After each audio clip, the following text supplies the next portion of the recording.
First Chapter Fridays. I'm Miss Karen, the Children's Librarian at the Oakmont Carnegie Library. And today we are featuring the Pet Rescue Adventures.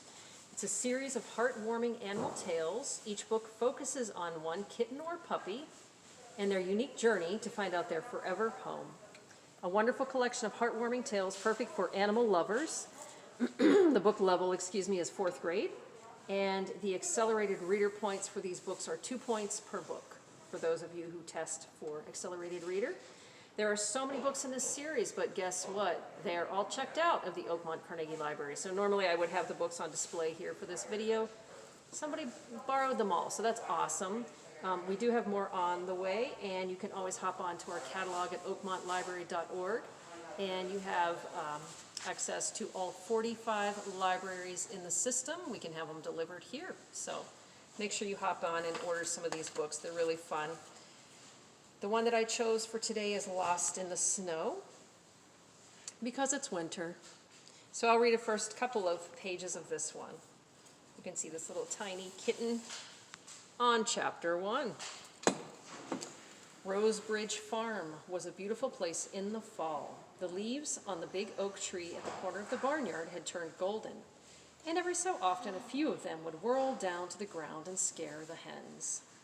The farm was a wonderful old place, and the Miller family had been dairy farmers there for more than 100 years.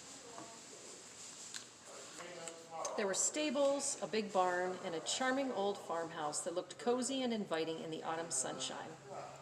But today, no one at the farm was noticing how beautiful it all was. Mrs. Miller and her son Ben were in the office looking at the accounts and worrying. It had been a difficult year and money was tight.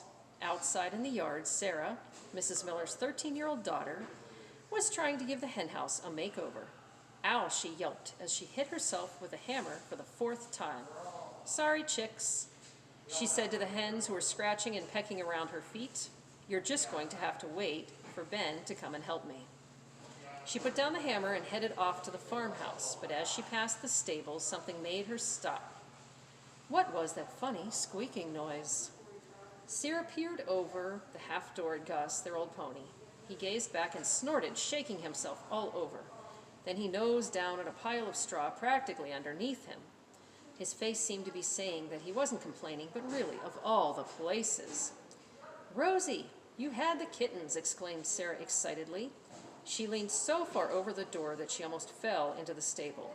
Rosie the farm cat glared at her. Sorry, I promise I won't come in and disturb you. I just want to have a quick look.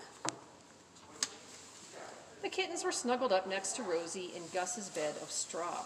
They were tripping over each other as they nuzzled gently at their mother, still blind and helpless. Oh, they're beautiful, Rosie. So how many are there? 2 black ones, a tabby, no, 2 tabbies. I wish you'd hold still, kittens. I'm counting. And a tortoiseshell. Oh dear. Sarah's delighted voice flattened. The tortoiseshell kitten was so tiny, much smaller than her brothers and sisters. And she was hardly moving. Oh, I hope you'll be all right, Sarah whispered worriedly as one of the others climbed over it. But she had a horrible feeling that the tiny thing was just too small to survive. And you can see the picture there. What do you think will happen? I don't know. You might want to check out this book, Lost in the Snow, or one of the other fun books in the series. There's so many to choose from. And thank you for tuning in for another First Chapter Fridays. We will see you next week. It'll be February.